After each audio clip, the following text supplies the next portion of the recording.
Afghanistan 2013. Heat like a furnace. Dust like ground glass.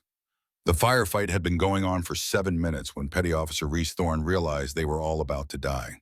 She crouched behind a limestone outcropping, hands slick with blood. Not hers as she pressed gauze into the hole in Garrett Flynn's chest. The round had punched through his plate carrier at an angle, missing the ceramic by millimeters. Lucky, if you could call bleeding out in 110-degree heat. Lucky. "Stay with me, Rook," she said, her voice steady despite the crack of AK fire splitting the air. "You're going home. I promise." Flynn's eyes rolled back. 25 years old. This was his second deployment. Above them, the ridgeline erupted with muzzle flashes. 30, maybe 40 Taliban fighters. They'd materialized from nowhere like they'd known exactly where SEAL Team 7 would be, which was impossible. The mission was compartmentalized, need to know only, except someone had known. Lieutenant Commander Wade Sullivan's voice cut through the chaos on comms. "Drummond, I need that machine gun nest down." Now, Barrett Drummond, their primary sniper, was pinned behind a boulder 30 yards to Reese's left. His M40A3 lay useless across his lap. The angle was wrong, the position was wrong, everything about this ambush was wrong. "Can't get a clean shot, sir. They've got us zeroed." The PKM machine gun was the real problem. Mounted on the ridgeline, 897 yards out, Reese had range estimated it automatically, a habit drilled into her by her father. It was chewing through their cover like a chainsaw through pine. Every burst sent rock fragments spraying each impact closer than the last. Sullivan's voice again tight with controlled panic. "Air support is 20 minutes out. We don't have 20 minutes. Reese finished packing Flynn's wound and grabbed her ruck. Her hands moved without thinking, muscle memory from 1,000 repetitions. The heavy canvas bag, the hard shape inside, the rifle her father had carried through Grenada, Panama, Mogadishu. The rifle everyone said she was too small to handle. She pulled it free. The Remington 700 vintage, 1978. Walnut stock worn smooth by her father's hands, then hers. The scope was newer, a Leupold Mark IV, but the rifle itself was older than she was, older than some of the men she served with. Senior Chief Colton McKenna saw her from his position 10 yards away. At 58, he was the oldest man on the team. Grenada veteran, Panama veteran, Desert Storm. The walking history of American Special Operations, counting down his final days before retirement. His eyes went wide. "Thorne, what the hell are you doing?" She didn't answer. There wasn't time. The machine gun traversed left, walking fire toward Mitchell Palmer's position. Palmer, their senior corpsman, was dragging another wounded SEAL toward cover. In 5 seconds, that PKM would cut him in half. Reese dropped prone. The ground was scalding 130 degrees where the sun had baked it all day. She ignored it, ignored the gunfire, ignored the voice in her head that sounded like every instructor at Coronado. "You're too small. The recoil will break you.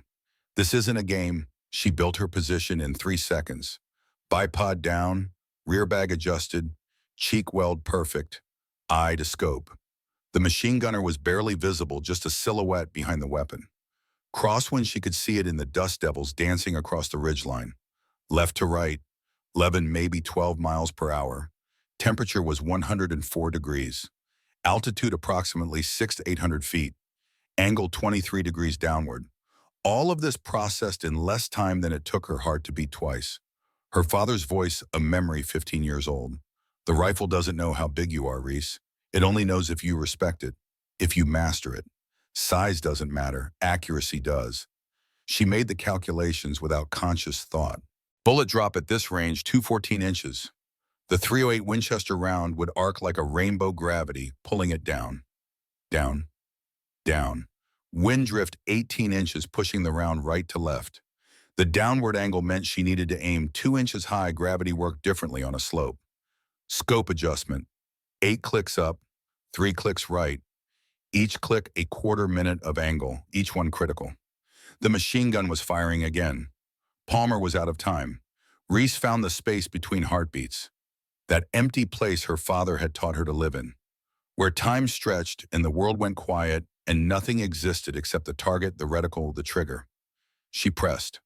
The Remington bucked against her shoulder, a mule kick that would have knocked her sideways 2 years ago. Now she rode it, absorbed it, stayed on target through the scope to watch the impact. The machine gunner's head snapped back. He dropped behind the weapon. The PKM went silent. The entire ridgeline seemed to pause confused. Reese was already chambering another round.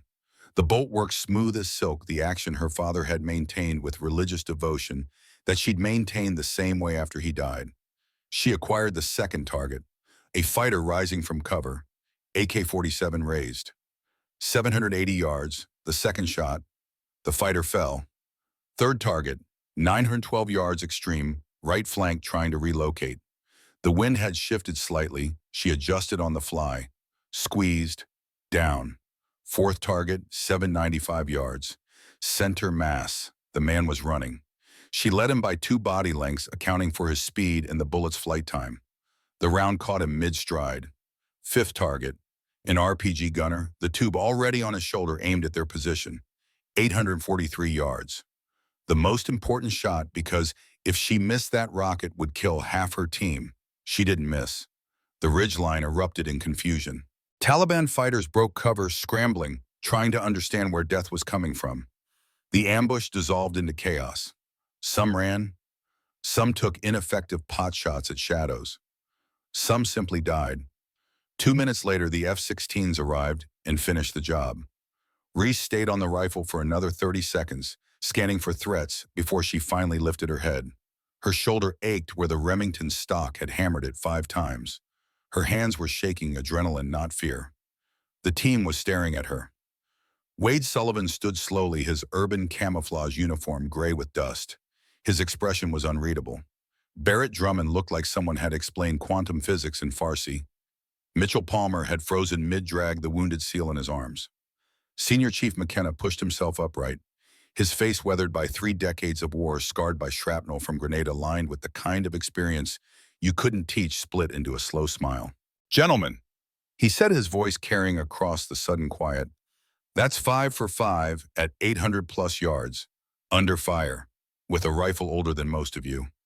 He walked toward Reese, each step deliberate. When he reached her, he looked down at the Remington 700, then at her face. "Who taught you that shot, kid?" Reese met his eyes. "My father, Senior Chief, Master Chief Declan Thorne, SEAL Team 2, died in Mogadishu, October 3rd, 1993. Something shifted in McKenna's expression. Recognition. Memory. Something that might have been pain. "Deck Thorne was your old man." "Yes, Senior Chief." McKenna was quiet for a long moment. The wind picked up, carrying the smell of cordite and dust. In the distance, the F-16s made another pass, their engines a receding thunder. "Son of a bitch," McKenna said softly, then louder to the team.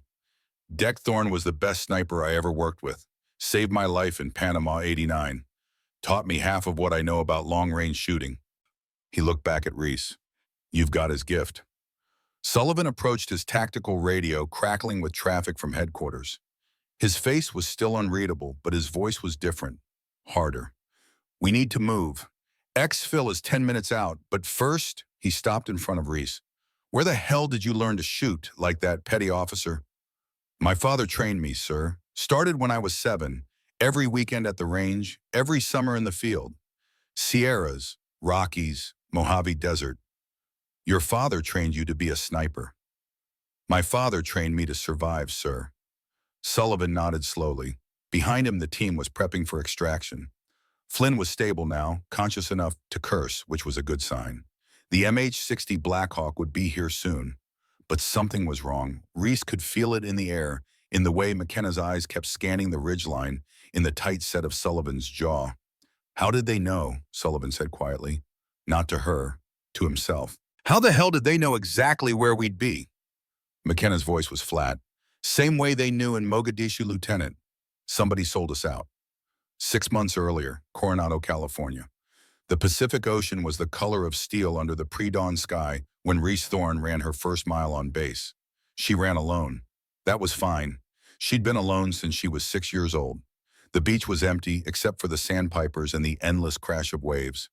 Her boots hit the wet sand in a rhythm she'd learned from her father. Breathe in for 4 steps out. For 4 steps, find the cadence. Let the body move without thought.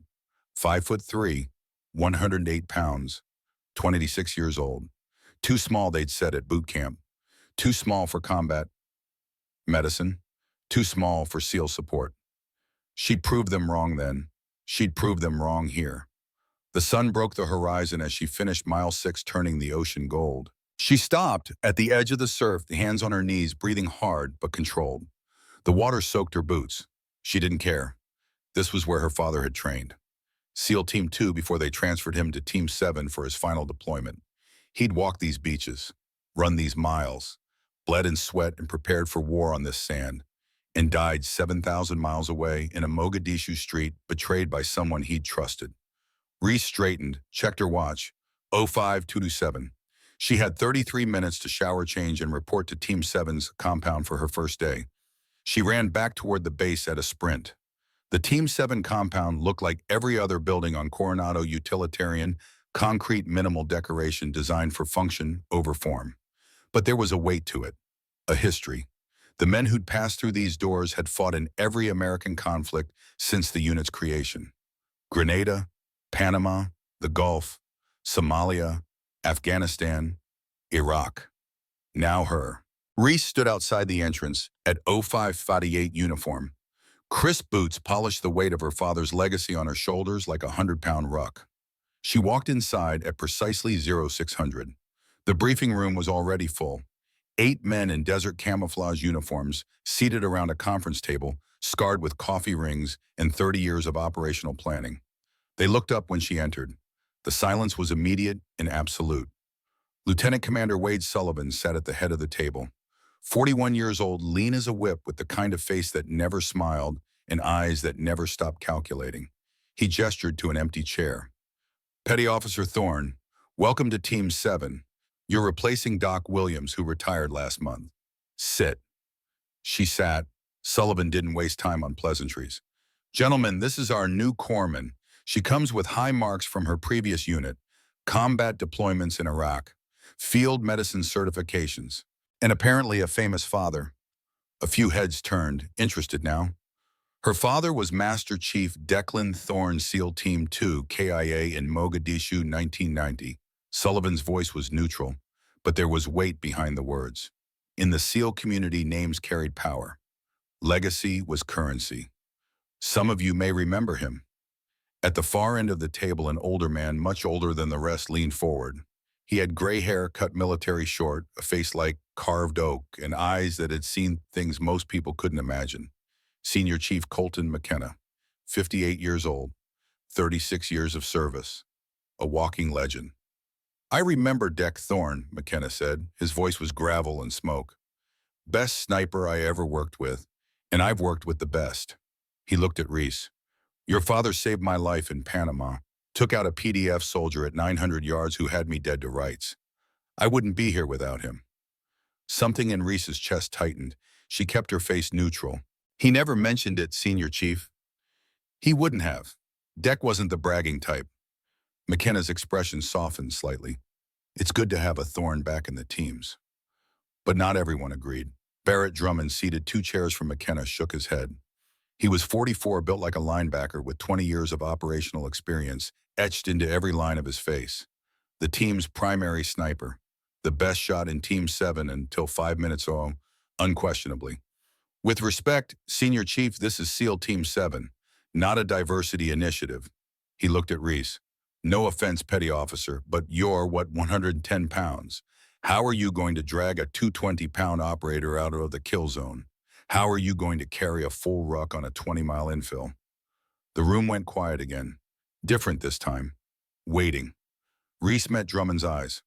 I carried a 70-pound ruck for 15 miles in Iraq, Chief, in 120-degree heat, and when our patrol took contact, I stabilized 3 wounded Marines under fire. One of them weighed 230 pounds. I got him to the evac bird. Iraq isn't Afghanistan, and Marines aren't SEALs. No, Chief. SEALs are supposed to be better, so I'll have to be better too. Drummond's jaw tightened. He looked at Sullivan. Lieutenant Commander, I'm on record as opposing this assignment. Nothing personal, but standards exist for a reason. Sullivan raised a hand. Noted, Chief, but the assignment stands. Thorne is our corpsman. He looked around the table. Anyone else have concerns? Voice them now. Silence. Good, then let's move on. We have a training cycle starting tomorrow. 0600 at the range. Thorne, you'll qualify on all standard weapon systems, including sniper platforms. Drummond snorted. Sir, with respect, corpsmen aren't snipers. No, but they need to understand ballistics for field trauma. Wind affects medevac insertions. Distance affects treatment priorities. She qualifies.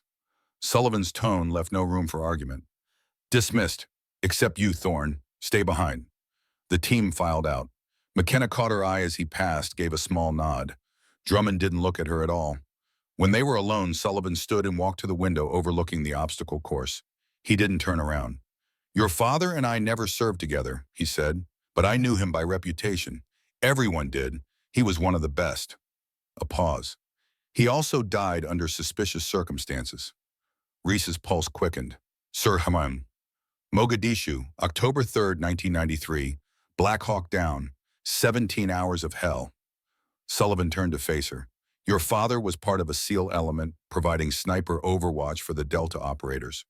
Official report says he was killed by Somali militia during the withdrawal, caught in a crossfire. That's what I was told, sir. That's what everyone was told. Sullivan's expression was unreadable. But there were rumors, whispers. Some people thought the position was compromised, that someone had given the Somali warlords the coordinates. The room felt colder suddenly. Are you saying my father was betrayed, sir? I'm saying people asked questions that never got answered. And then the questions stopped. Buried under 20 years of other operations, other wars. He studied her face. Why did you request assignment to Team 7? Reese had prepared for this question. To serve with the best, sir. To honor my father's legacy. And she hesitated, then decided on the truth. And to find out what really happened to him. Sullivan nodded slowly. Be careful, petty officer.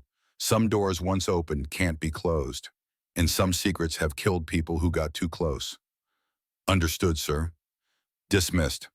That night, alone in her quarters on base, Reese opened the footlocker she'd carried from her previous deployment. Inside, carefully wrapped in oilcloth, was her father's rifle. The Remington 700 he'd carried for 15 years. The rifle that had been returned to her with his personal effects, along with his medals, his uniform, and a flag folded into a triangle. She lifted it out. The weight was familiar, comforting. Beneath it was his notebook. Declan Thorne had been old school. He'd kept a handwritten log of every mission, every shot, every lesson learned. Hundreds of pages dense with notations, ballistic tables, wind calculations, sketches of terrain. Reese had read it cover to cover a dozen times, memorized sections, used it as her own training manual. But tonight she turned to the final pages. The entries from 1993. Somalia, her father's handwriting always precise, had gotten rougher toward the end. Rushed. Urgent, September 28, 1993. Briefing for Mogadishu operation. Target Mohammed Farah Aidid's lieutenants. Intelligence package from JSOC. Something feels wrong. Too detailed. Too perfect. How do they know so much? September 30, 1993. Asked Captain Ashford about intel sources. He got defensive. Said it was classified above my pay grade. But I've been doing this for 15 years. I know when something stinks. October 1st, 1993. Talked to Ironside McKenna. He agrees, says the whole operation feels like a setup. But we're committed. Mission is go. October 2nd, 1993. Final prep. If something happens to me, trust only Ironside. There are ghosts in the teams. People who sell us out. I don't know who yet, but I'll find out. And if I don't make it back, the entry ended there. Unfinished. Her father had died the next day. Reese closed the notebook. Her hands were shaking not from fear, but from anger that had been building for 20 years. On the inside cover of the notebook, her father had written one final message. She'd discovered it years ago, but it hit differently now. Now that she was here. Now that she was one of them. For Reese, when they doubt, you prove them wrong. When they underestimate, you make them pay for it. Size doesn't matter. Heart does. Aim. True, my girl, I love you. Dad. Below that, indifferent ink added later. If anything happens to me, give this to Reese when she's ready. And tell her there are ghosts in the teams. Trust Ironside. He'll know what to do. Reese looked at the rifle, at the notebook, at the words her dead father had left her. She wasn't just here to serve. She was here to finish what he'd started. The next morning, the range was cold and empty at 05:45 when Reese arrived. She'd beaten the team by 15 minutes. Good. She wanted time to check her equipment, to breathe, to prepare. The rifle range at Coronado was legendary. Every SEAL who'd ever held a weapon had trained here. The targets went out to 1,000 yards with additional positions for extreme long-range work. The facility was state-of-the-art, upgraded constantly, a temple to the art of precision fire. Reese walked to the 300-yard line and set down her gear bag. Standard qualification today: M4 carbine, 30 rounds, 30 targets, minimum passing score 24 hits. She'd shoot 30 for 30 or die trying. At 0600 exactly, the team arrived. Sullivan led them, clipboard in hand. McKenna walked beside him, coffee in hand, looking entirely too awake for this hour. Drummond came last, carrying his personal M40A3 in a hard case. Petty Officer Thorne, Sullivan called. You're up first. Standard qualification. M4 carbine. Any questions? No, sir. Then proceed. She loaded the magazine. 30 rounds of 5.86 millimeter ammunition. Check the chamber. Safety on. Deep breath. The targets were paper silhouettes, human shapes, scattered across the range from 50 to 300 yards. Standard military qualification. Easy for anyone with basic training. Reese raised the M4. Safety off. She fired. The weapon bucked against her shoulder, lighter than the Remington faster cycling, designed for volume over precision. But her father had taught her on every platform. M16, AIM, AK-47, Remington, Winchester. If it could shoot, she could shoot it. 30 rounds, 90 seconds. When she finished, the rangemaster, a grizzled master chief who'd been running this facility for 20 years, walked down range with binoculars. He checked each target, marked his sheet, walked back. 30 for 30, Mortzong, he announced. All center mass or headshots. Perfect score. The team was quiet. Drummond stepped forward. Lucky streak. Let's try moving targets. Sullivan raised an eyebrow. That's not part of standard qualification, Chief. No, sir, but if we're going to trust our lives to her in the field, I want to know she can perform under real conditions. Drummond looked at Reese. Unless you'd rather not. Reese kept her voice level. I'm ready, Chief. Good. Rangemaster set up moving targets 400 to 600 yards. 10 targets. Let's see how she does with a real rifle. The rangemaster looked at Sullivan, who nodded. Switch to sniper platform, Sullivan said. Use the team M40A3. 10 shots. You need 6 hits to pass. Reese walked to the rifle case and extracted the M40A3. It was heavier than her father's Remington. Newer. The scope was a Schmidt and Bender variable magnification, the best glass money could buy. The stock was adjustable, the trigger tuned to exactly 2 pounds of pull. It was a beautiful weapon. She built her shooting position at the 400-yard line. Prone, bipod down, rear bag adjusted. The position was second nature, now drilled into her muscles by 10,000 repetitions. The moving targets were mechanical deer, programmed to cross the range at human walking speed. Random intervals, random directions, simulating real battlefield conditions.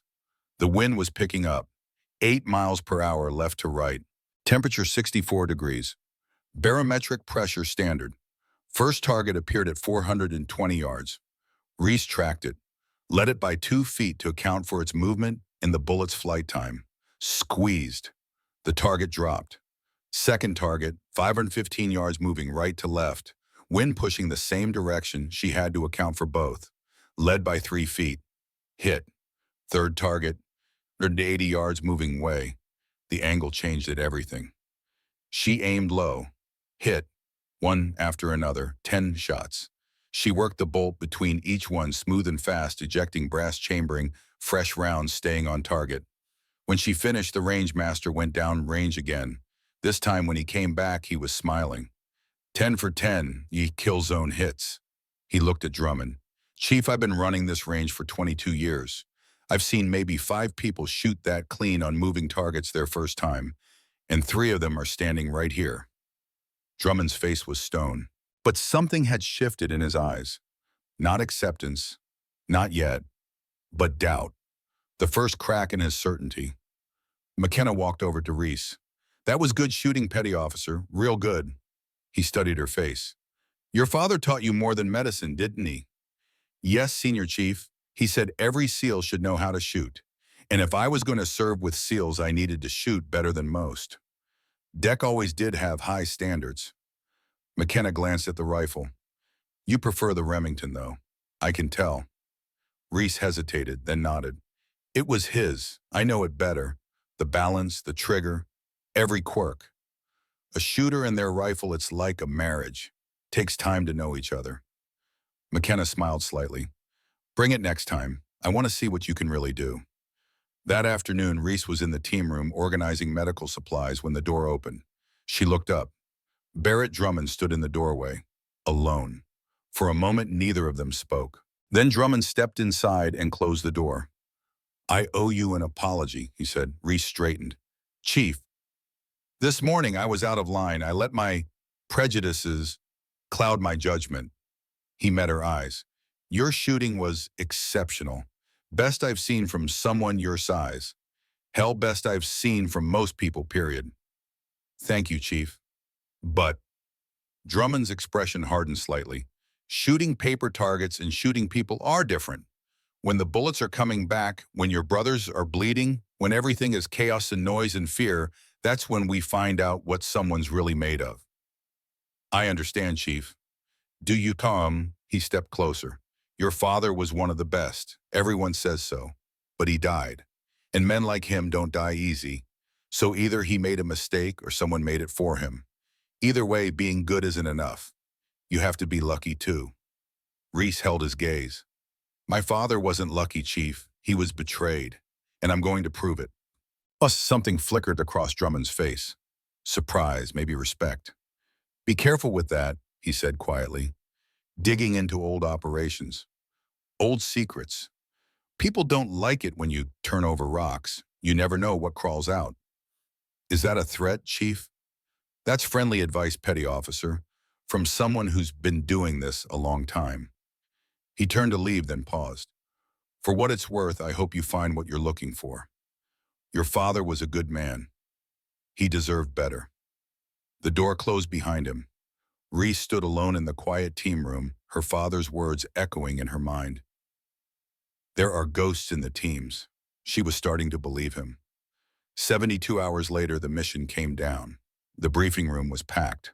Full team, plus additional personnel from JSOC Joint Special Operations Command, including the intelligence officer who'd planned the operation. Major Garrett Ashford. He was 47 years old, lean and intense, with the kind of face that looked carved from granite. 25 years in special operations, multiple deployments, decorated, respected, and according to her father's notebook, potentially a traitor. Reese forced herself to focus as Ashford pulled up satellite imagery on the main screen.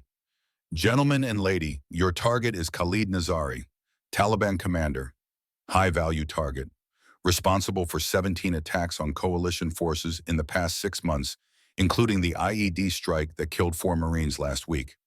The image showed a compound in southern Afghanistan. Typical Afghan construction, mud brick walls, flat roofs, a central courtyard. Isolated, defensible. Nazari will be at this compound tomorrow, 1400 local time. Intelligence is solid. We have assets on the ground confirming his presence. Sullivan leaned forward. What's the mission profile, Major? Elimination, sniper strike, long range, clean. Ashford zoomed in on a hilltop, 100 yards from the compound. This is your shooting position. Clear line of sight, good concealment. You'll insert via Helo 12 kilometers out. Hike in overnight, establish position at dawn, take the shot at 1400 when Nazari appears, then exfil to this LZ. He marked it on the map. Air support on standby. Simple operation. Questions? McKenna raised his hand. Who's your source on the ground, Major? How solid is this intel? Ashford's expression didn't change. Classified, but it's solid, Senior Chief. Trust me. That's not an answer, sir. It's the answer you're getting. Ashford's voice had an edge now. This is need to know. You need to know the target will be there. You don't need to know how we know.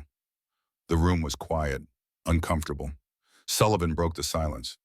Who's primary shooter? Chief Drummond, he's your best. Ashford looked at the roster.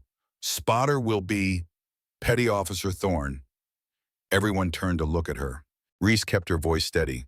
I'm the team corpsman, sir, not a trained spotter.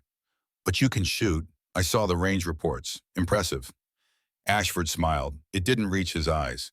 Consider it on-the-job training. You'll observe, assist, learn. Chief Drummond will have final say on all shots. Drummond nodded. I can work with that, sir. Ashford continued the brief. Insertion time, extraction contingencies, communications protocols, standard pre-mission checklist. But Reese barely heard it. She was watching Ashford's face, the way his eyes moved, the tension in his jaw when McKenna asked about intelligence sources, the quick glance at her when her name came up. Her father's words, if something happens to me, trust only Ironside. After the briefing, as the team dispersed, Reese caught McKenna's arm. Senior Chief, can I speak with you privately? McKenna studied her face, read something there, nodded. They walked outside to the beach where the sound of waves would cover their conversation. Reese pulled out her father's notebook, handed it to McKenna. He read the final entries. His face went very still. Your father suspected Ashford. Yes, Senior Chief. And then he died, in an operation where Ashford provided the intelligence. Yes. McKenna was quiet for a long time. The ocean crashed against the shore. Gulls cried overhead. If Deck was right, McKenna said slowly, then Ashford has been selling us out for 30 years. Every operation he's touched, every mission he's briefed. How many men have died because of him? I don't know, Senior Chief, but I want to find out. And if you're wrong, if your father was paranoid, if Ashford is clean, then I'll apologize and accept whatever punishment comes. But I don't think I'm wrong. McKenna handed back the notebook. Neither do I. I've had a bad feeling about tomorrow's mission since the brief. Too clean. Too perfect. Just like Mogadishu. What do? We go. We execute the mission, but we watch our backs. And if something feels wrong, anything we abort. Understood. Yes, Senior Chief. And Thorne, McKenna's voice was soft. Your father was my friend. Best friend I had in the teams. If Ashford killed him, I want to know. But we need proof, real proof, not suspicions. Can you do that? I can, Senior B. Good, because when we come for him, we only get one shot, and we can't miss. They walked back to the compound in silence, two people bound by loyalty to a dead man, preparing to go to war with ghosts. The sun set over the Pacific, painting the sky blood red. Tomorrow they would find out if the ghosts were real. The Black Hawk's rotors beat a rhythm like a war drum as it lifted off from Bagram Airfield at 2147 hours. Inside the cabin, 8 SEALs sat in darkness, their faces invisible behind night vision goggles, their thoughts their own. Reese Thorne checked her medical kit for the 3rd time. Tourniquets, quick clot gauze, chest seals, morphine auto-injectors. Everything in its place. Everything ready. But her hands kept moving to the other pack beside her, the one with her father's Remington 700. She'd told Sullivan it was backup. He'd approved it without question. Across from her, Senior Chief McKenna sat motionless, a statue carved from shadow. But she could feel his awareness, his attention on her even though his eyes were hidden. Checking, making sure. Barrett Drummond was beside McKenna, his M40A3 secured between his knees. His fingers drummed against the rifle case, the only sign of tension in his otherwise calm demeanor. The loadmaster held up 5 fingers. 5 minutes to drop zone. Afghanistan spread out below them like a black ocean. No lights, no civilization. Just darkness and mountains and men with guns waiting to kill them. The crew chief's voice crackled in their headsets. 1 minute. Stand by. Sin. They stood, checked each other's gear, a ritual as old as warfare itself. The loadmaster opened the door. Wind howled into the cabin, 12,000 feet of empty air between them and the ground. Go. They went. Reese fell into the night, her body relaxed despite the screaming wind, despite the ground rushing up at terminal velocity. Halo jump, high altitude, low opening.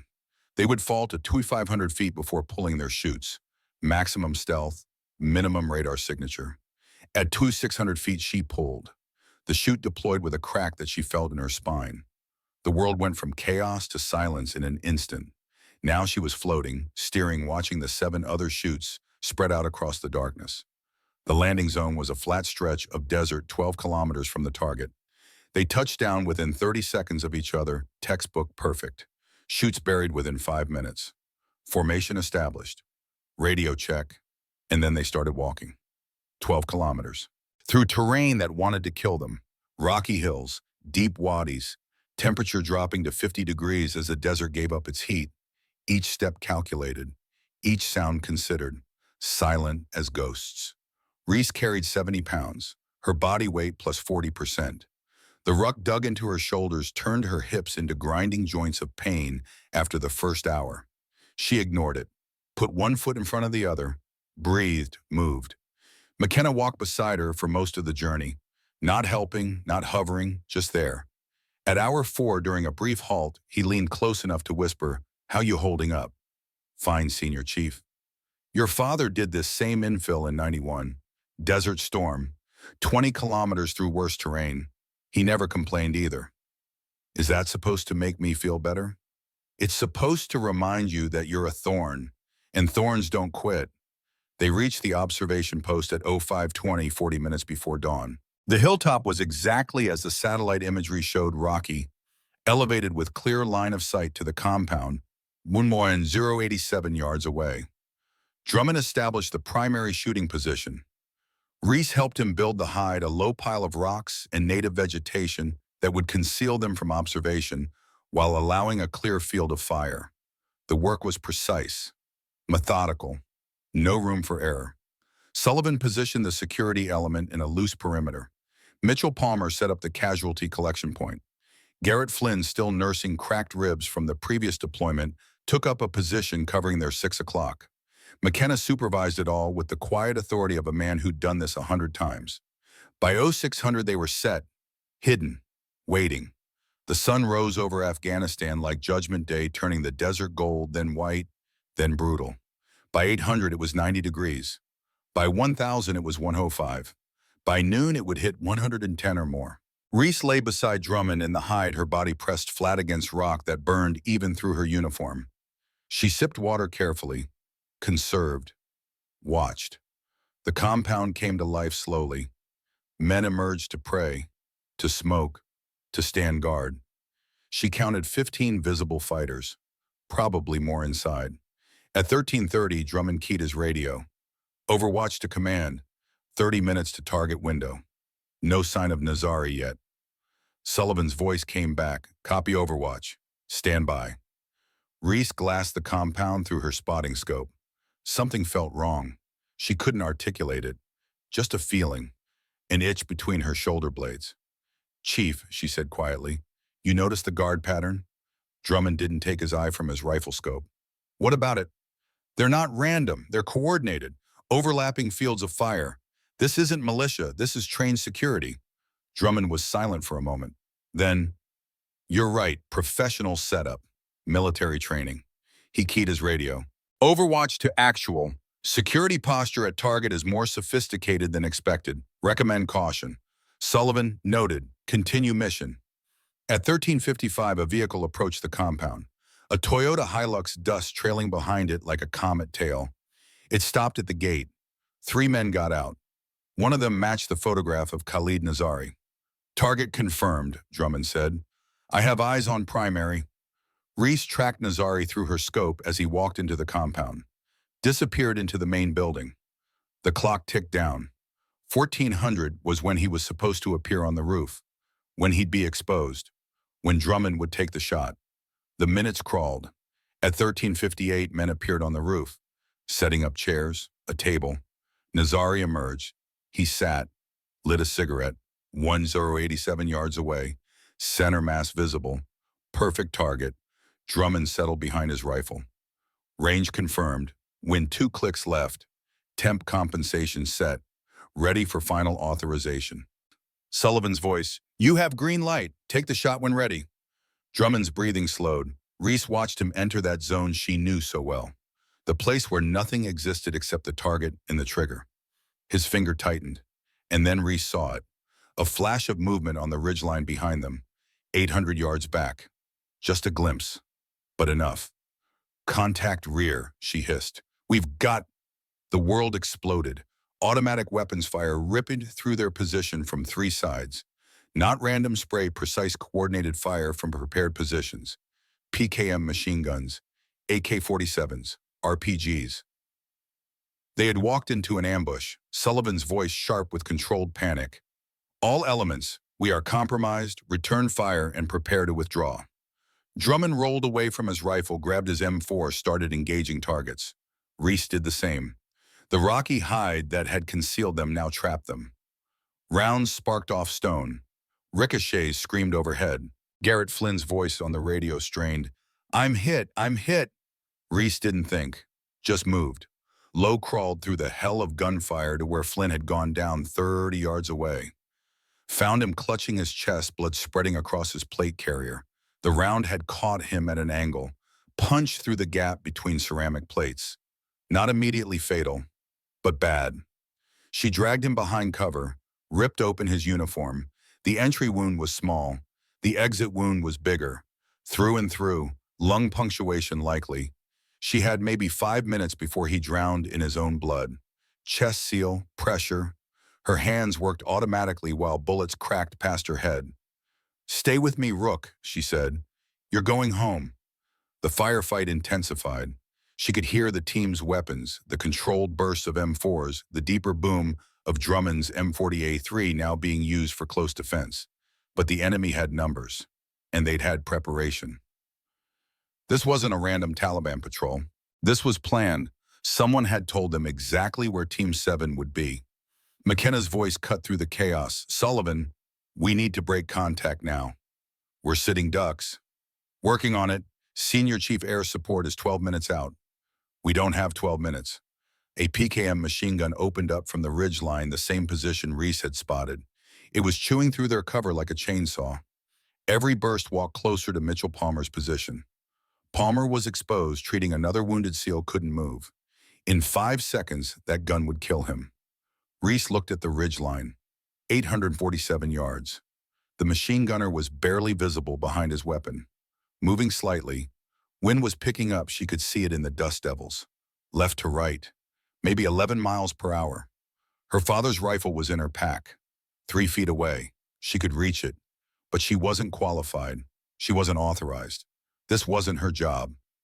The machine gun fired again. Palmer's position disintegrated under the onslaught. Reese grabbed the Remington 700, pulled it free, dropped prone, built the position in 3 heartbeats. Bipod down, cheek weld, eye to scope. Her body moved with the muscle memory of 10,000 repetitions. Her mind calculated without conscious thought. 847 yards. Wind 11 miles per hour left to right. Temperature 104 degrees. Downward angle 23 degrees. Target moving slightly with the recoil of his weapon. Bullet drop 214 inches. Wind drift 18 inches. Angle compensation 2 inches high. 8 clicks up, 3 clicks right. She found the space between heartbeats. The empty place where time stopped and the world went silent. Her father's voice in her memory. The rifle doesn't know how big you are. It only knows if you respect it. She pressed the trigger. The Remington cracked like thunder. 847 yards away, the machine gunner's head snapped back. He dropped behind the weapon. The gun went silent. The battlefield seemed to pause. Confused. Reese was already working the bolt. Smooth, fluid, chamber another round. Acquire target 2. A fighter on the left flank, 780 yards, AK-47 raised. Second shot, the fighter fell.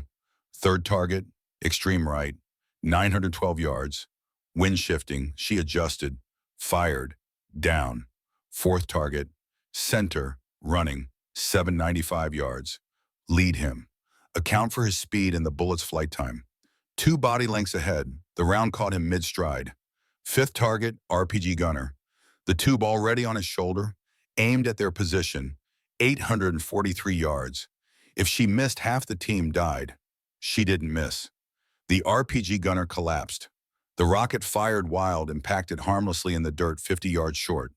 The ambush collapsed. Taliban fighters broke cover, trying to escape, trying to understand where death was coming from. Some ran, some died. Some simply disappeared into the rocks. 2 minutes later, F-16s arrived with the scream of jet engines and the roar of 20mm cannons. They made 3 passes. When they finished, nothing moved on the ridgeline. The silence after combat was always strange. Too quiet. Too still.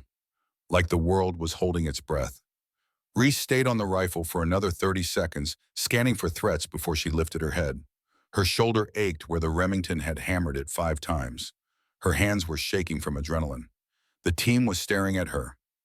Wade Sullivan stood slowly, dust covering his uniform like gray snow. His expression was unreadable. Barrett Drummond looked like he'd just watched someone walk on water. Mitchell Palmer had frozen mid-treatment, the wounded SEAL in his arms forgotten for a moment. McKenna walked toward her. His face, weathered by 3 decades of war, scarred, lined with experience, split into a slow smile. 5 for 5, he said, at 800-plus yards, under fire. With iron sights in Kentucky windage, he stopped in front of her, looked down at the Remington.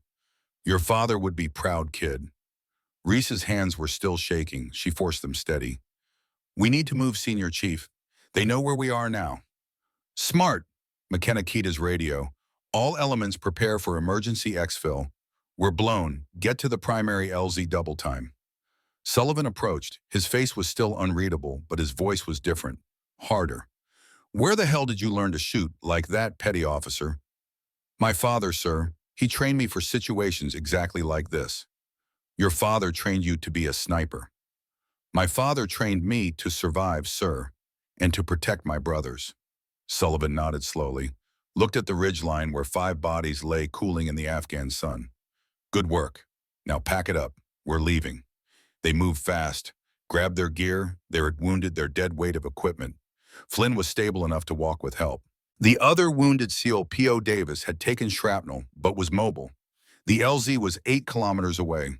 They covered it in 90 minutes, tactical movement weapons up, scanning for threats. The enemy had melted away but could return anytime. The Black Hawk came in fast in low rotors, throwing up a dust storm. They loaded, lifted, flew. Only when they were airborne safe did Reese allow herself to breathe. McKenna sat beside her, didn't say anything, just sat, present. After a few minutes, he leaned close enough to be heard over the rotors. That ambush was too perfect. They knew exactly where we'd be, down to the grid coordinates. Reese nodded, just like Mogadishu. Just like Mogadishu. McKenna's voice was grim. Your father was right. There are ghosts in the teams, and one of them just tried to kill us. The flight back to Bagram took 40 minutes. 40 minutes to think, to process, to understand what had just happened. Someone had betrayed them. Someone with access to their operational plans. Someone who'd given their position to the enemy with precision that only came from inside knowledge. And Reese had a very good idea who. When they landed at Bagram, Major Garrett Ashford was waiting on the tarmac. His face was a mask of concern. Professional, appropriate. But Reese saw something else in his eyes when he looked at her, when he saw she was alive. Disappointment. The team debriefed in a secure room. Sullivan gave the after-action report. Mission failure, ambush, multiple wounded, target escaped, enemy casualties unknown. Ashford listened, made notes, asked questions, all the right questions, all the proper procedures. But when Sullivan mentioned the ambush details, the precision, the coordination, the way the enemy had known their exact position, Ashford's expression flickered. Just for a moment.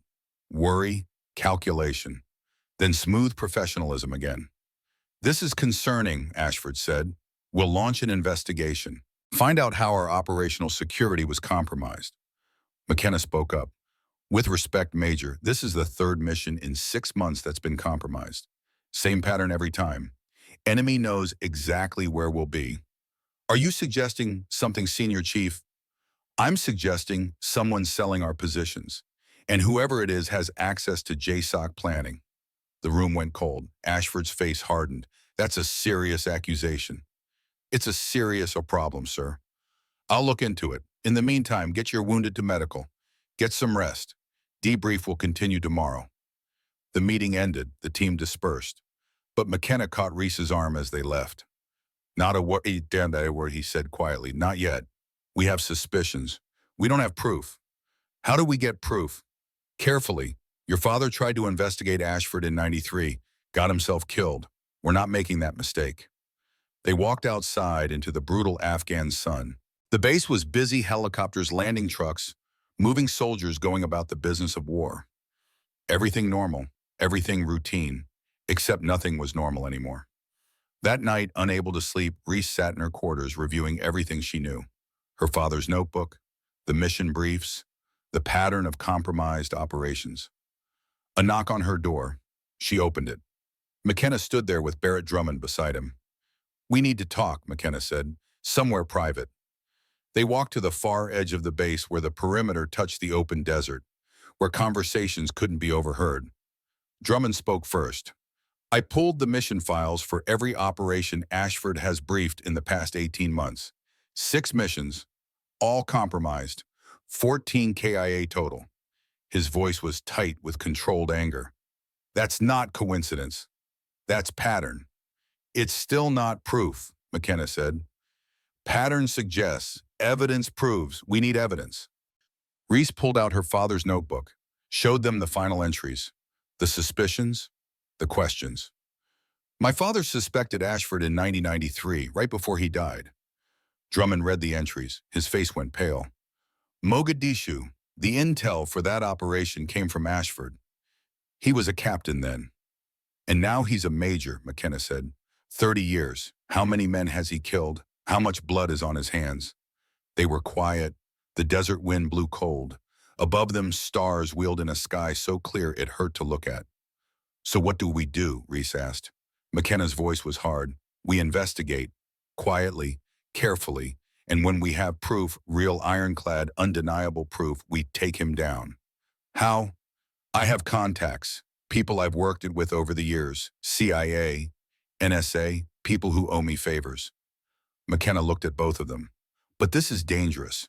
If Ashford finds out we're investigating him, we'll end up like Deck Thorne, dead in a foreign country with a cover story."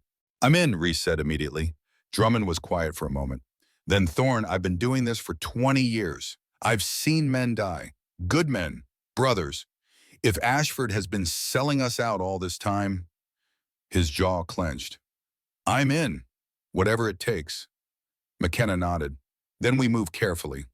Ashford has another mission briefing in 48 hours. We attend, we smile, we act normal. Meanwhile, I reach out to my contacts, see what they know." "And then," Reese asked, "and then we spring a trap. Because if your father taught me anything, it's that the best way to catch a traitor is to give him what he wants, and what Ashford wants is us dead." The next 48 hours crawled. The team rested, trained, went through the motions of normal operations. But underneath, tension coiled like a spring wound too tight. Reese spent her time reviewing files, medical reports, casualty lists, every SEAL who died on operations briefed by Ashford. 14 names, 14 faces. 14 families who'd been told their sons, their fathers, their brothers had died serving their country, when really they'd been murdered by a traitor. She memorized the names, made a promise to each one. Justice was coming. On the second night, McKenna found her in the medical tent organizing supplies she'd already organized 3 times. "Got a response from one of my contacts," he said quietly. "CIA case officer I worked it with during Desert Storm. He's here, in Kabul, wants to meet. When tomorrow he has information about Ashford and about something bigger." "Bigger," McKenna's expression was grim. "Ashford isn't just selling mission plans, Reese. He's part of a network, has been for decades. And if my contact is right, he's working with ISI Pakistani intelligence." The implications hit like a hammer. ISI had connections to the Taliban, to Al-Qaeda. They played both sides, funded terrorism while pretending to be American allies. If Ashford was selling intelligence to ISI, he wasn't just betraying SEALs. He was betraying the entire war effort. "How many people has he gotten killed?" Reese asked. "We're about to find out." The briefing the next morning was routine. Ashford presented another mission, a high-value target near Mazar-e Sharif, northern Afghanistan. And Taliban commander named Ahmed Shah Massoud, the second nephew of the famous Northern Alliance leader. The mission profile was familiar. Long-range sniper strike, isolated compound, limited security, simple in and out, Too simple. Sullivan asked the standard questions. Drummond reviewed the shooting position. Everything looked legitimate. Textbook, except McKenna had checked.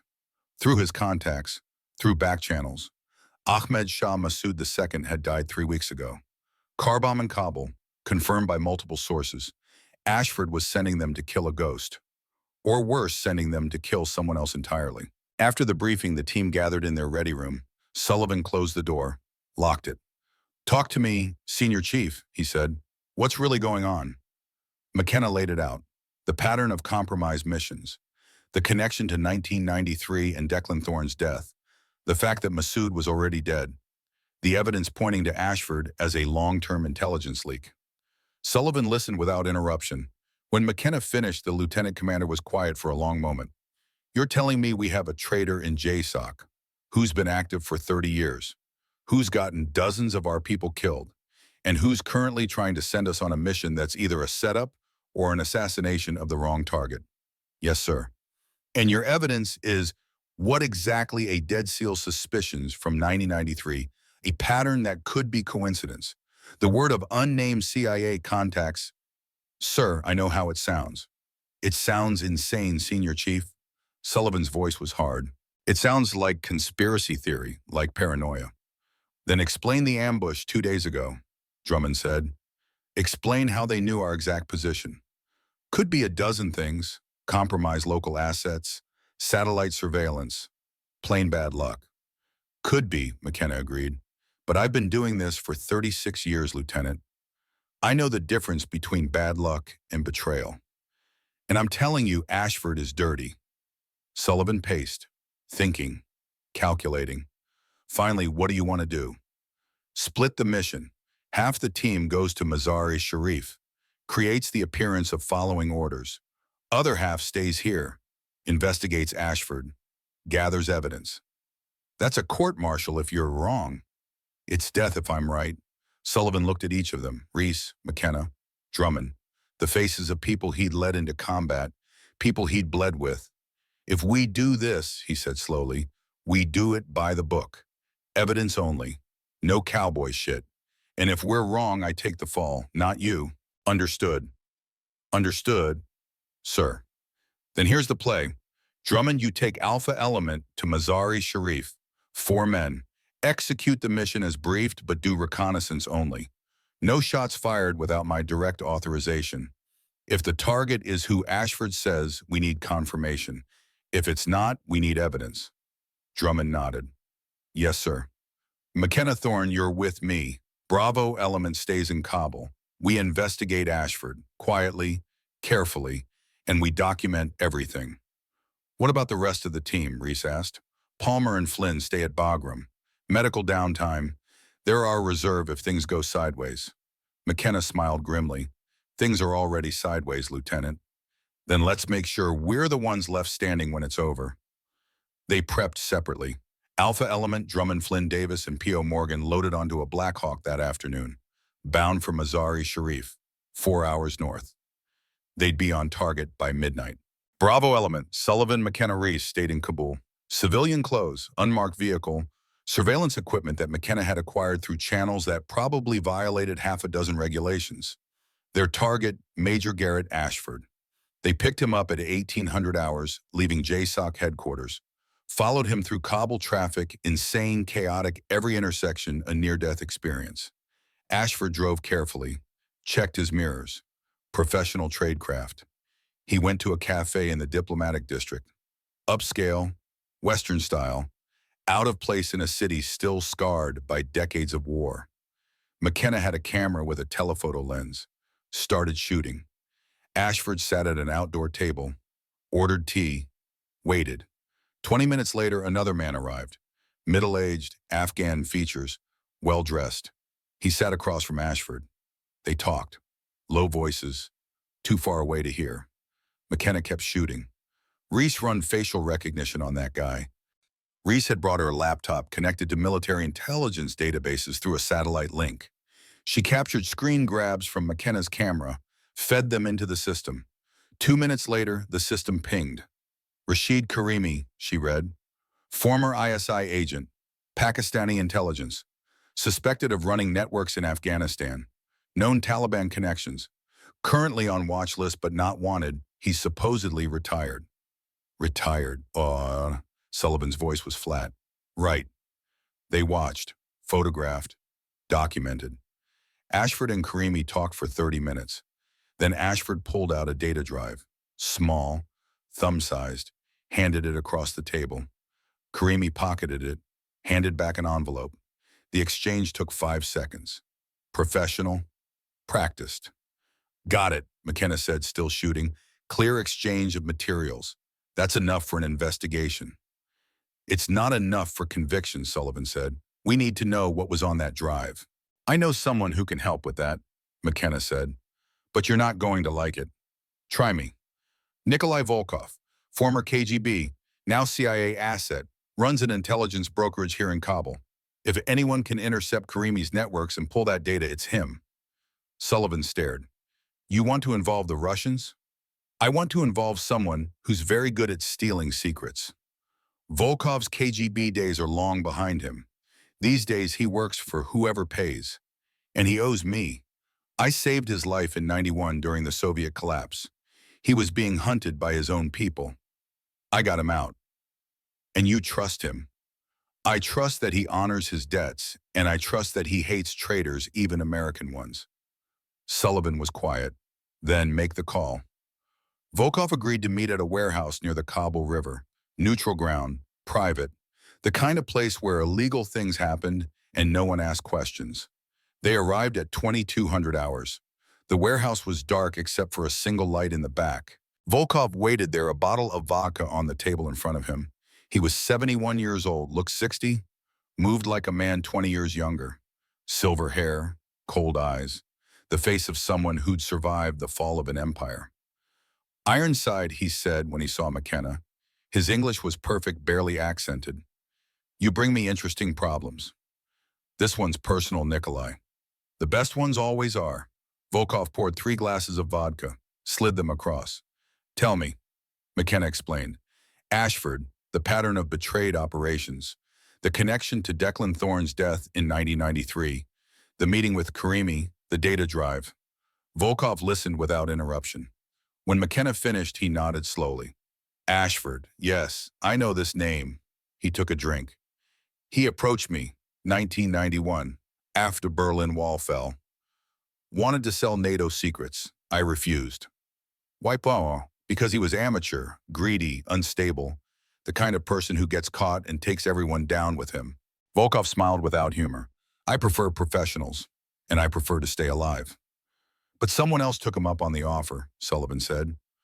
Obviously, and they have used him well. 30 years. That is impressive operational lifespan for asset. Volkov poured more vodka. You want me to find what he gave to Karimi, and you want to know who Karimi works for now. Can you do it? I can do anything for right price. Name it. Volkov leaned back, studied them. No money. Money I have plenty. But you, Ironside, you owe me one favor. In future, no questions asked. McKenna didn't hesitate. Done. Then we have deal. Volkov stood. Give me 12 hours. I will have your answers. They left the warehouse feeling like they'd made a deal with the devil. But sometimes McKenna said you needed the devil on your side. 12 hours. They spent them waiting, watching. Ashford went back to his quarters on base. Stayed there, normal routine. Nothing suspicious. Meanwhile, 300 miles north, Drummond's team was approaching their target, the compound near Mazari Sharif. Radio silence. Recon only. At 0800 the next morning, Volkov called. Meeting location, the same warehouse. They found him surrounded by electronics, laptops, satellite phones, the tools of modern espionage. Your Major Ashford is very busy, man, Volkov said.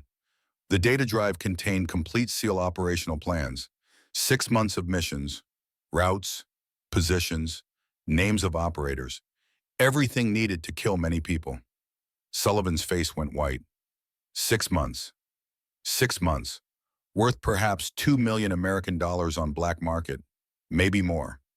Volkov turned a laptop around. But here is interesting part. Karimi is not buyer. He is middleman. The real buyer. He pulled up a photograph. Security camera footage from somewhere in Kabul. Karimi meeting another man. Pakistani, military bearing. This is General Aziz Khan, ISI section head, Taliban liaison. He runs networks throughout Afghanistan and Pakistan.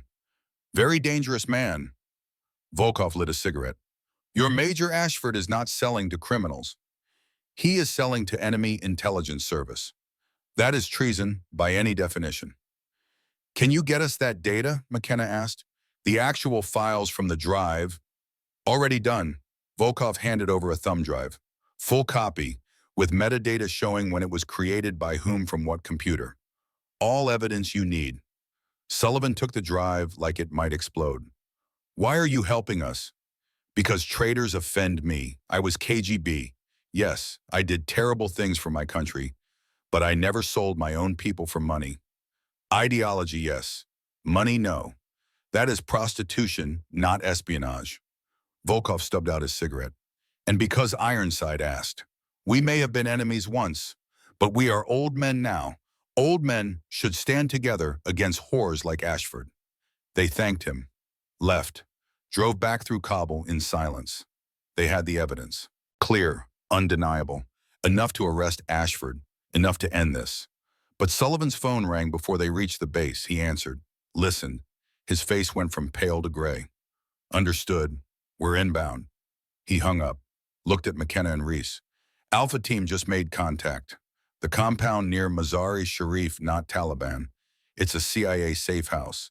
And the man Ashford said was Masood. He's General Rashid Hassan, Taliban defector, witness protection, has evidence against ISI. Ashford was sending us to assassinate an American asset, Reese said.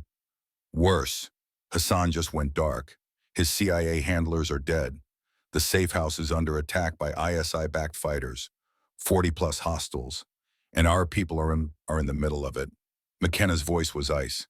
Ashford sold Hassan's location, and now he's using the attack to kill our team. 2 birds, 1 stone.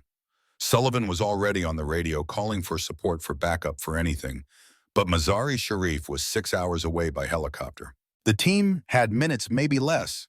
We need to go, Reese said. Now. We can't help them from here, Sullivan said. We're 300 miles away. No, but we can help them by stopping Ashford before he does any more damage. McKenna nodded. Thorne's right. Ashford doesn't know we know. He thinks we're following his plan. We can use that. How? We make him think the mission succeeded, that our team killed Hassan, that everyone's dead, and when he meets Karimi to collect payment, we take them both, Sullivan finished, and we do it on record, with witnesses. Exactly. It was insane, risky. A dozen things could go wrong, but it was also their only play. Sullivan made the call to NCIS, to JAG, to his commander at SEAL Team 7, laid out the evidence, the pattern, the data drive, everything. They didn't believe him at first. Too crazy, too conspiracy theory, until he mentioned Senator William Harding, chairman of the Senate Armed Services Committee, the man whose son McKenna had saved during Grenada 30 years ago. One phone call to Harding, one explanation. The senator's weight brought everyone else in line. Within 2 hours, they had authorization. NCIS agents, FBI cyber team, military police, all standing by, all waiting. Now they just needed Ashford to take the bait. Sullivan made the radio call to Drummond's team, used the emergency frequency, spoken code that Ashford would be monitoring. Alpha team, this is actual. What's your status? Static. Then Drummond's voice tight with stress. Taking heavy fire. Hassan is secure, but situation critical. Need immediate backup. Negative Alpha. Hold position. Air support inbound. More gunfire in the background. Then, sir, we're getting overrun. If we don't move now, the transmission cut off. Perfectly timed, perfectly executed. To anyone listening, it sounded like Alpha Team had been wiped out. Mission failed. Personnel KIA. Exactly what Ashford wanted to hear. 4 hours later, surveillance picked up Ashford leaving the base. Same cafe, same meeting. Karimi arrived. They sat, talked. This time there were cameras everywhere. NCIS agents in 3 vehicles. FBI monitoring communications. Military police ready to move. Ashford pulled out his phone, showed Karimi something, probably confirmation of Alpha Team's status. False reports that Sullivan had fed into the system. Karimi smiled, pulled out an envelope, fat with cash. The exchange happened. Sullivan gave the signal. The takedown was textbook. Military police from 4 directions. Weapons drawn. No escape. Karimi tried to run, got 5 steps before being tackled. Ashford just sat there, face white with shock. NCIS agents seized the envelope. The phone, Ashford's laptop from his quarters, Karimi's devices. Everything. Within 30 minutes, FBI cyber forensics had cracked the encryption. Found everything, years of communications, payment records, mission plans. Names of operators killed because of information Ashford had sold. 47 names, 47 American servicemen, dead because one man wanted money more than honor. They arrested Ashford there in the cafe, read him his rights. He didn't resist, just stared at McKenna with something like hatred. "You should have died in Panama," Ashford said. McKenna's voice was cold. "Deck Thorne saved me. Your mistake was thinking his daughter wouldn't finish what he started." Ashford looked at Reese, really looked at her. "You're just like your father, too self-righteous to understand how the world really works." "My father understood that honor matters," Reese said. "That's why you had to kill him, because you knew he'd never stop until he exposed you." "Prove it." "We already did." McKenna held up the thumb drive from Volkov. "Every communication, every payment, every operation you compromised, including Mogadishu 993, we have it all." For the first time, fear showed in Ashford's eyes. They took him away in handcuffs. Karimi, too. The cafe patrons watched confused as American military police arrested an American officer. But Reese barely noticed. Her mind was 300 miles north with Drummond's team still fighting for their lives. Sullivan's radio crackled. Drummond's voice clear this time. "Actual, this is Alpha. Tangos are down. Hassan is secure. We're RTB." They'd survived. Against impossible odds, they'd survived. "Copy Alpha. Good work. Come home." Reese felt something release in her chest. Relief, exhaustion, the weight of 20 years of grief and anger finally lifting.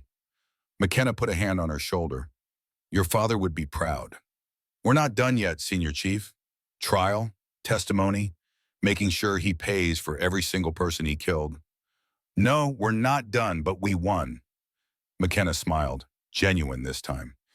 "Deck spent years trying to prove Ashford was dirty. Died trying. You finished it. You brought him down. That's legacy, Thorne. That's what it means to be a SEAL." Sullivan approached. His face was different now. The suspicion, the doubt gone, replaced by something else, respect. "Petty Officer Thorne, when we get back to Coronado, I'm recommending you for SEAL sniper qualification course. You've earned it." "Sir, I'm a corpsman. You're whatever the teams need you to be. And right now we need snipers we can trust. People who put brothers before everything else. That's you." Reese didn't know what to say, so she just nodded. They flew back to Bagram that night. Ashford was already gone, transported to a secure facility for interrogation. Karimi, too. The network they'd built over 30 years was unraveling. ISI officers being arrested. Taliban commanders losing their intelligence source. 47 families finally getting answers about how their sons died. Justice. Slow. Imperfect. But real. Alpha Team arrived 6 hours later. Drummond found Reese in the medical tent checking inventory she'd already checked twice. "Heard what you did," he said. "Taking down Ashford, finishing your father's mission." "We all did it, Chief." "No, you did it. Your father started the investigation. You finished it. That takes guts." He paused. "I was wrong about you. From day one. You're not too small. You're exactly what the teams need." He held out his hand. Reese shook it. "Welcome to the Brotherhood, Thorne. You earned your place." After he left, Reese sat alone in the quiet tent. Around her, medical supplies stood in neat rows. Familiar, comforting. But she wasn't just a corpsman anymore. She'd become something else. Something her father had been. A guardian, a warrior, a SEAL. Her phone buzzed. A message from Sullivan. 2 words, "Come outside." She went. Found the entire team waiting. 8 men, brothers who'd bled together, who trusted her when it mattered most. McKenna stepped forward. In his hands, he carried a rifle case. Your father left something with me, before Somalia. Said if he didn't come back, I should give it to you when you were ready. He opened the case. Inside was an M40 sniper rifle, older model, from Grenada 1983, fully restored. Beautiful. Engraved on the stock for Reese, aim true, love dad, tears blurred her vision. She didn't try to stop them. He knew, McKenna said softly. Somehow he knew you'd follow in his footsteps, that you'd finish what he started, that you'd be exactly what the teams needed. Reese took the rifle, felt its weight, its balance. Her father's hands had held this weapon, had used it to save lives, to protect brothers. Now it was hers. Thank you, Senior Chief. Thank you, Petty Officer, for not giving up, for believing when everyone doubted, for being too stubborn to quit. McKenna smiled. You're a thorn, and thorns don't quit. That night, Reese cleaned her father's rifles, both of them. The Remington 700 from the firefight, the M40 from Grenada, sat with them in the darkness. Thought about the man who'd carried them, who'd died for honor, who'd left a legacy worth following. We did it, Dad, she whispered. Ashford's going to prison. Justice for you, for all of them. The wind carried her words away into the Afghan night, but somewhere she believed her father heard them and smiled. In the morning they would fly home, back to Coronado, back to debriefs and paperwork and the slow machinery of military justice. But tonight, under Afghan stars, Reese Thorne had become something more than a corpsman who could shoot. She'd become the warrior her father trained her to be. And her war was just beginning. 4 weeks after Garrett Ashford's arrest, Reese Thorne stood in dress blues she'd only worn twice before. Once at her father's funeral, once at her enlistment ceremony. Today was different. Today was vindication. The ceremony was private, classified. Only 50 people in the room. SEAL commanders, NCIS investigators, Pentagon brass. The kind of gathering that would never appear in newspapers, never be photographed, never be acknowledged outside these walls. Admiral James Garrett stood at the podium, 3 stars on his shoulder boards catching the fluorescent light.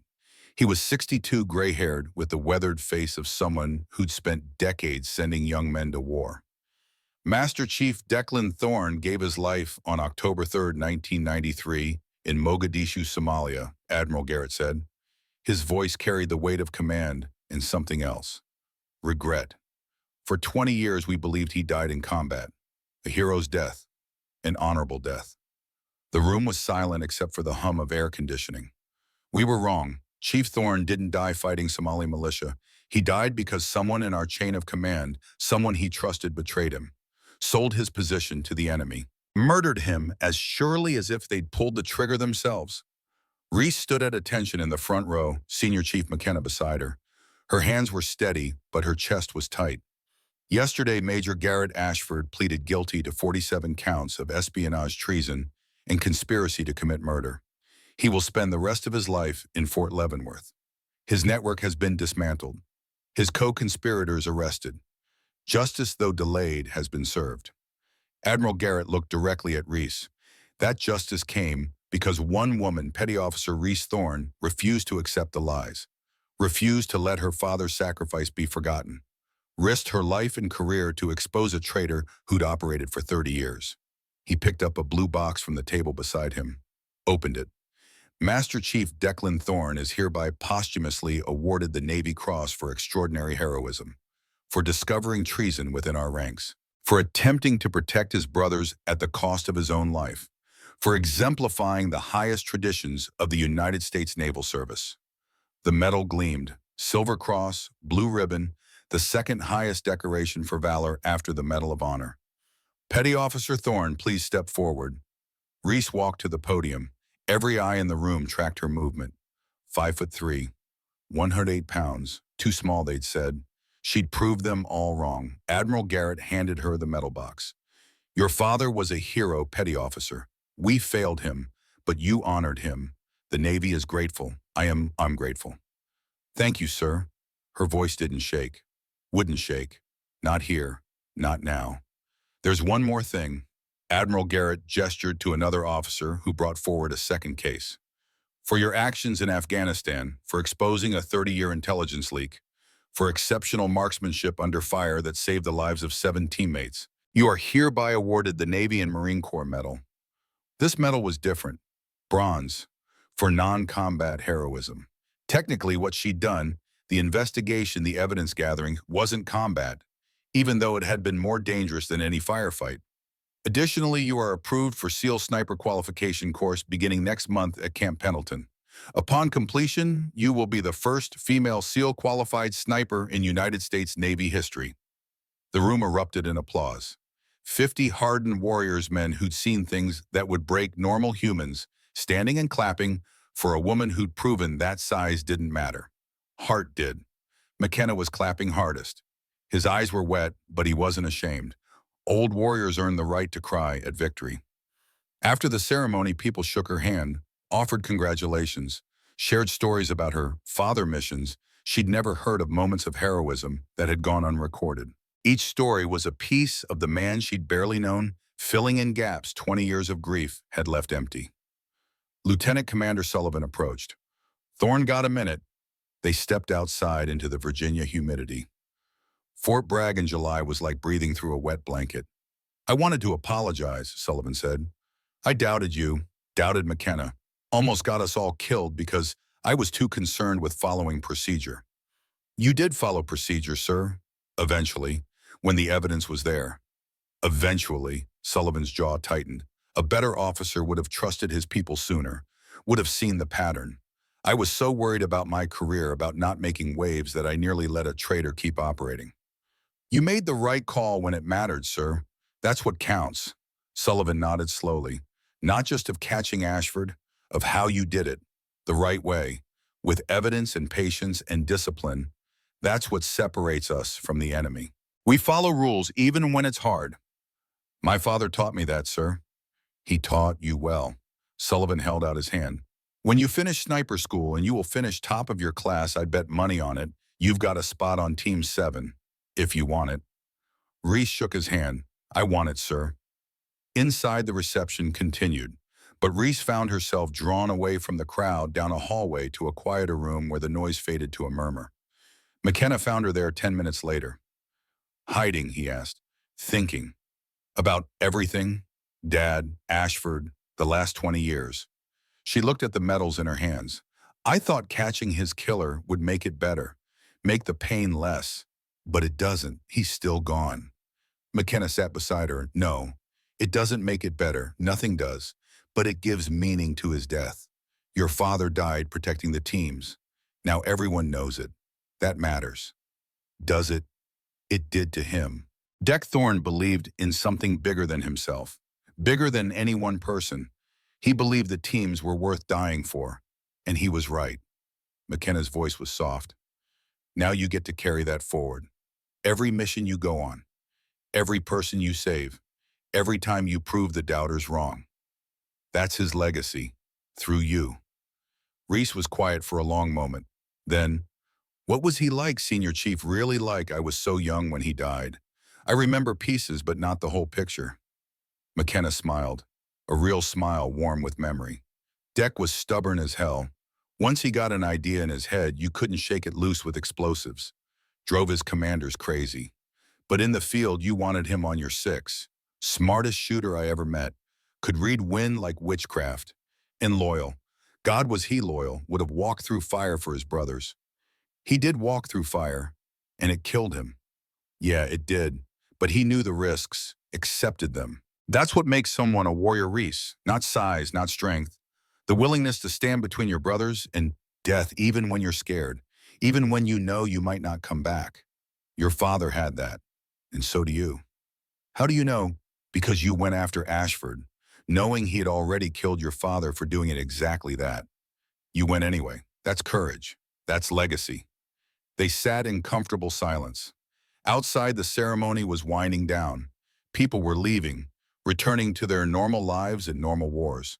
But Reese's war was just beginning. 6 months later, Camp Pendleton rang with the sound of gunfire. The SEAL Sniper Qualification course was 48 days of hell. Most students came in with years of combat experience. Most still washed out. The attrition rate was 70%. Only the best survived. Reese was determined to be the best. Day one started with a cold bore shot, no warm-up, no practice, one round, 1,000 yards. 10-inch target, 48 students lined up, 47 men, one woman. The instructors watched with skepticism barely concealed. Chief Instructor Wade Morrison, no relation to her lieutenant commander, called names alphabetically. Thorne, you're up. She walked to the line. Her father's M40 rifle from Grenada was in her hands. Restored. Perfect. The weight was familiar now, comforting. Morrison studied the rifle. That's vintage hardware, petty officer. It was my father's chief, Master Chief Declan Thorne. SEAL Team 2. Something shifted in Morrison's expression. Recognition. Deck Thorne was your old man? Yes, Chief. I knew him, long time ago, before he died. Morrison's voice softened slightly. He could shoot. Best I ever saw at extreme range. He taught me, Chief. Then let's see what he taught you. Morrison gestured to the range. One shot, cold bore. Target is 1,000 yards, 10-inch circle. Wind is 9 miles per hour left to right. Temperature 68 degrees. You have 2 minutes to make the shot. Reese walked to the shooting position. Built her stance. Prone. Bipod down. Rear bag adjusted. The position was automatic now. Muscle memory from thousands of repetitions. She looked through the scope. The target was a white circle against brown dirt. 1,000 yards. The bullet would drop over 40 feet before impact. The wind would push it sideways. Temperature affected powder burn rate. Humidity affected air density. All of it mattered. All of it had to be calculated. She made the adjustments. Elevation, windage, found the proper hold. Her breathing slowed. Her heart rate dropped. She entered that quiet place her father had taught her, where nothing existed except the target and the trigger.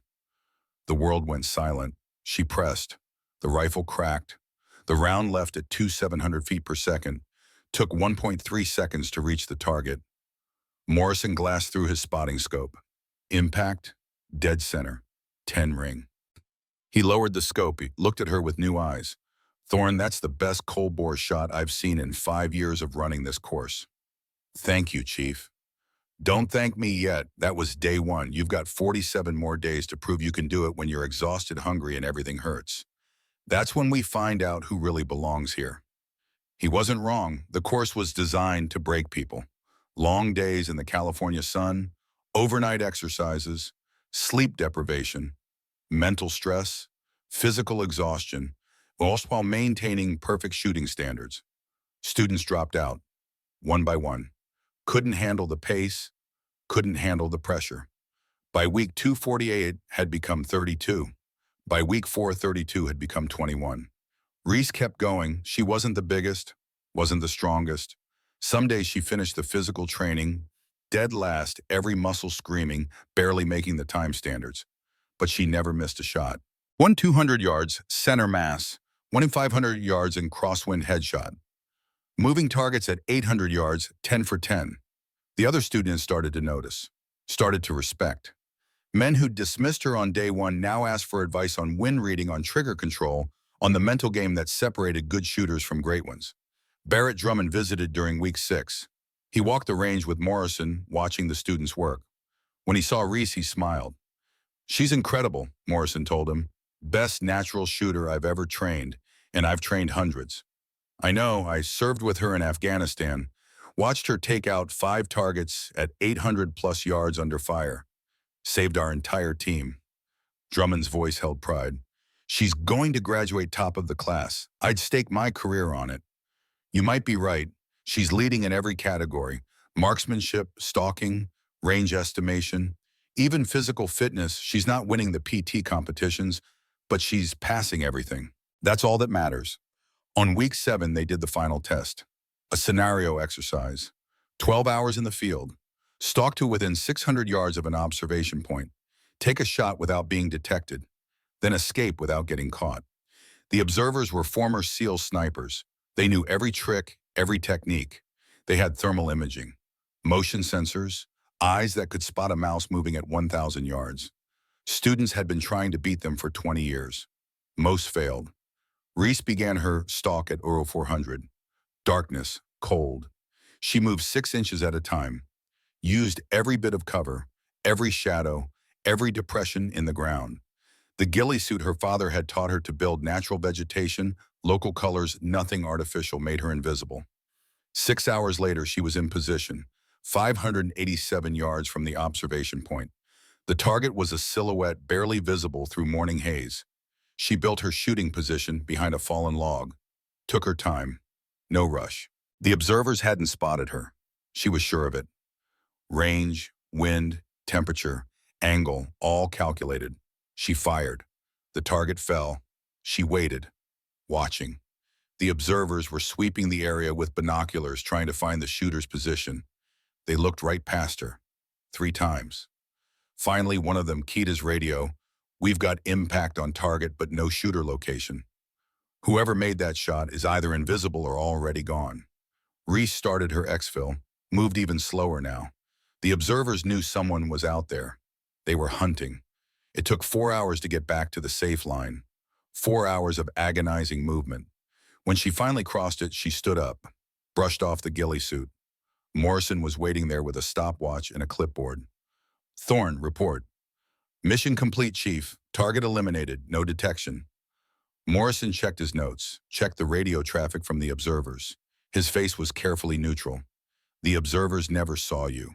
In 12 hours of surveillance with thermal imaging in the best eyes in the SEAL community, they never once spotted you." He paused. "Your father's call sign was Ghost. You just earned yours." The nickname spread through the course. Ghost. The shooter nobody could see. The girl who disappeared. Graduation day came in September. 20 students remained from the original 48. Reese was one of them. And when Chief Morrison read the final standings, when he announced who'd graduated first in class, her name echoed it across the range. Honor Graduate SEAL Sniper Qualification Course Class 3 2014, Petty Officer First Class Reese Thorne. They pinned the graduate badge on her uniform, a small insignia crosshairs over a rifle. Simple, meaningful. She'd done it, finished what her father started, become what he'd trained her to be. After the ceremony, as families gathered and congratulated their graduates, Reese stood alone. No family, no parents, just her and her father's memory. McKenna found her there. He was in dress whites, his chest covered with ribbons from 3 decades of war. Today was his official retirement ceremony, 36 years of service ending. "Congratulations, Petty Officer First Class Thorne," he said formally. Then softer, "Your father would be so proud. First female SEAL qualified sniper. Honor graduate. That's legacy. Thank you for everything, Senior Chief, for believing in me, for helping me finish his mission. I told Deck I'd watch over his daughter if anything happened to Pin. Took me 20 years, but I kept my promise." McKenna handed her an envelope. "This is for you, from your father." Reese's hand shook as she opened it. Inside was a letter dated October 2nd, 1993, the day before her father died. The handwriting was familiar, steady, strong. "My dearest Reese," it began, "if you're reading this, I'm gone. But you're not alone. You have Ironside Colton McKenna, who's been my brother longer than you've been alive. Trust him. Listen to him. He'll guide you when you're lost." Reese's vision blurred with tears. "I know you'll want to follow in my footsteps. You've always wanted to be a SEAL. Even when you were 5 years old practicing with your toy rifle, you wanted to be like Dad. And you can be. You can be better than me. The teams will doubt you. They'll say you're too small, too weak, too different. Don't believe them. And you have the biggest heart of anyone I know. There's a traitor in the teams. I don't know who yet, but I'll find out. And if I don't make it back, I want you to promise me something. Don't seek revenge. Seek justice. There's a difference. Revenge is about anger. Justice is about honor. Be honorable, Reese. Always. I love you more than words can say. You're my greatest achievement. Not the missions, not the medals. You, be strong, be brave, be the warrior I know you can be. Aim true, my ghost. Love, Dad." Reese couldn't stop the tears now. Didn't try. She stood there in her dress uniform, clutching her father's final words, and cried for everything she'd lost and everything she'd found. McKenna put an arm around her shoulders. Didn't say anything. Just stood there. present, the way he'd been present for her father, the way he'd been present for her. He knew, Reese said finally. He knew Ashford would kill him, but he went anyway. Yeah, he knew. That's what warriors do. We see the danger and we go anyway, because some things are worth dying for. McKenna's voice was rough, but Deck didn't die for nothing. He died protecting the teams, and you made sure everyone knows it. That's the greatest gift you could give him. They stood together as the sun set over Camp Pendleton. Two warriors, one ending his career, one beginning hers, bound by loyalty to a man who died fighting for honor. 3 weeks later, Reese Thorne returned to SEAL Team 7. Not as a corpsman this time, as a qualified sniper. Barrett Drummond met her at the compound. "Welcome back, Ghost. Heard you graduated first in class, not surprised." "Thank you, Chief." "No, thank you for finishing what your father started, for proving that the teams are better when we focus on ability instead of size or gender." Drummond held out a rifle case. "This is for you, from the team." Inside was a custom M40A3, built to her exact specifications. Adjustable stock, custom trigger, the best scope money could buy. Engraved on the stock, Ghost, size doesn't matter, skill does. Team 7. Reese ran her fingers over the engraving. "It's perfect. You earned it, and you earned this." Drummond handed her a folder. "New mission brief, high-value target in Syria, complex shot, 400 yards across urban terrain. They want our best shooter." "Who's primary?" "You are. You're the best that we have now." The words hit her like a physical thing. Validation, acceptance, respect. "When do we leave?" 48 hours. Full team. Sullivan's commanding. "This is the real deal, Ghost. Everything we train for." That night, alone in her quarters, Reese cleaned her rifles. All three of them. Her father's Remington 700 from 1978, his M40 from Grenada, her new M40A3 from Team 7. Each one represented something. The Remington was legacy connection to her father, to his training, to everything he'd taught her. The Grenada M40 was history proof of his service, his sacrifice, his heroism. The new M40A3 was future, her own path, her own legacy, her own story to write. She thought about the journey that had brought her here. From a 6-year-old girl who'd lost her father to a woman who'd hunted down his killer. From being too small, too weak, too different, to graduating first in one of the hardest courses the military offered. Her father's words echoed in her mind, "When they doubt you, prove them wrong." She had, again and again, and she'd keep proving it. Every mission, every shot, every life saved. A knock on her door. She opened it. Sullivan stood there. "Got a minute, Thorne?" "Of course, sir." He stepped inside, looked at the rifles laid out on her bunk. "That's a lot of firepower." "Each one tells a story, sir." "I bet they do." Sullivan was quiet for a moment. "I wanted to tell you something about your father." Reese waited. "I never met him, but after everything that happened after we caught Ashford, I did some research, read his service record, his after-action reports, talked to people who'd served with him." Sullivan met her eyes. "He was one of the best SEALs who ever lived. Not because he was the strongest or the fastest, but because he understood what really mattered. Loyalty, honor, sacrifice, the brotherhood. He taught me that, sir." "I know, and you've proven you learned it. But there's something else." Sullivan pulled out a photograph.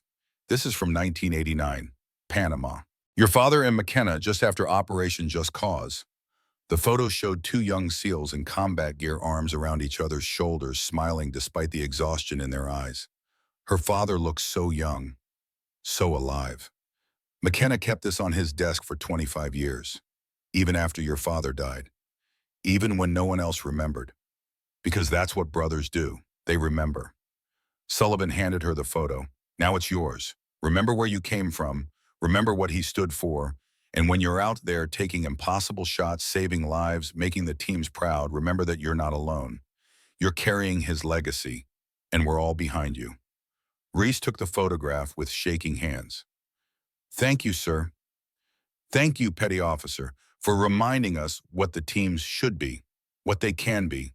When we let people prove themselves instead of judging them by size or gender or anything else that doesn't matter." After Sullivan left, Reese placed the photograph on her footlocker. Her father's young face smiled up at her, confident, capable, unaware that he'd die 4 years later betrayed by someone he trusted, but also unaware that his daughter would avenge him, would finish his mission, would become everything he'd hoped she'd be. She touched the photo gently. "We did it, Dad. Justice for you. Justice for everyone Ashford killed. And now I get to carry on. Make you proud. Be the warrior you trained me to be." The room was silent except for the distant sound of waves crashing against the Coronado shore. The same waves her father had heard. The same waves every SEAL had heard before heading into war. Tomorrow she'd deploy to Syria, her first mission as a qualified sniper. The first of many. A career stretching ahead of her, full of danger and purpose, and the brotherhood her father had died protecting. But tonight she sat with his memory, with his rifles, with his legacy, and made one final promise. "I'll make them remember, Dad. Not just you, all of them. Every SEAL who ever died for honor. I'll prove that size doesn't matter. That what matters is heart skill and the willingness to stand between your brothers and death. I'll be the warrior you taught me to be, the sniper you trained, the ghost who never misses.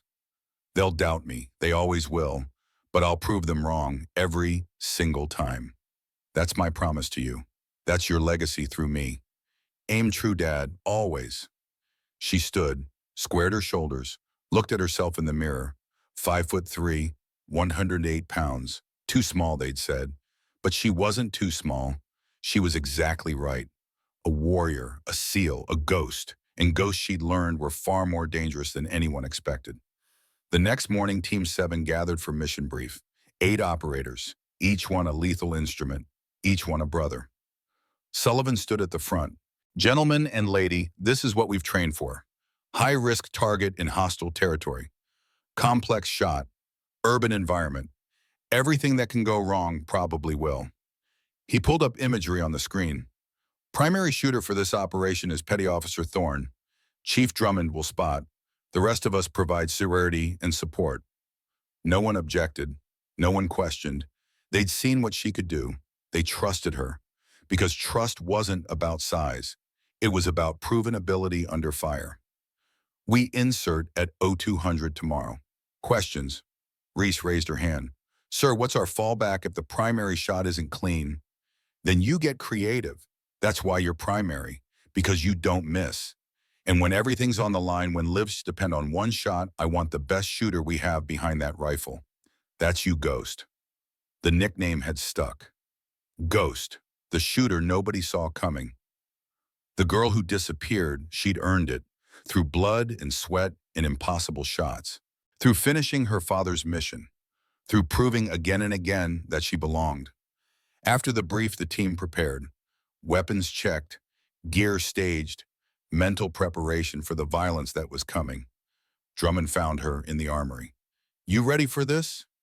"I've been ready since I was 6 years old, Chief. This is what my father trained me for." "He trained you well." Drummond handed her a magazine.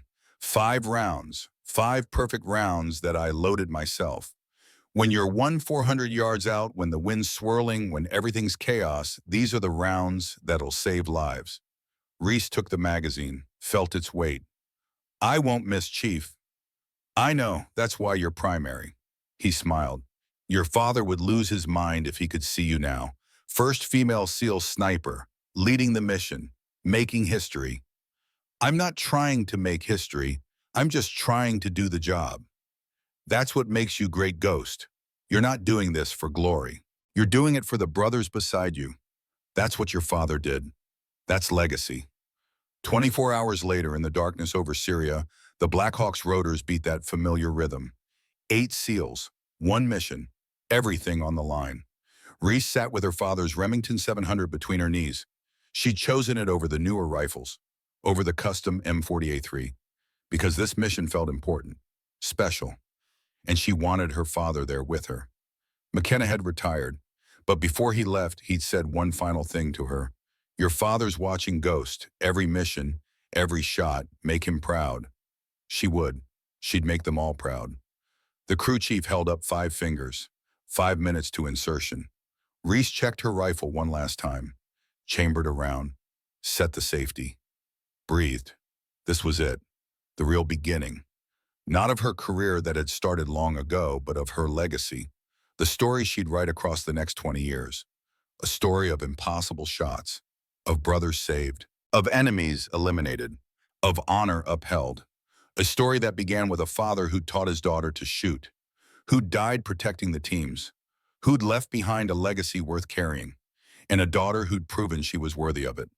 The Black Hawk descended into Syrian darkness, into war, into the place where warriors were made and legends were born. Reese Thorne Ghost was ready. Too small. Never. The rifle didn't care about size. Only skill, only heart, only the willingness to take the shot when everything depended on it, and she never missed.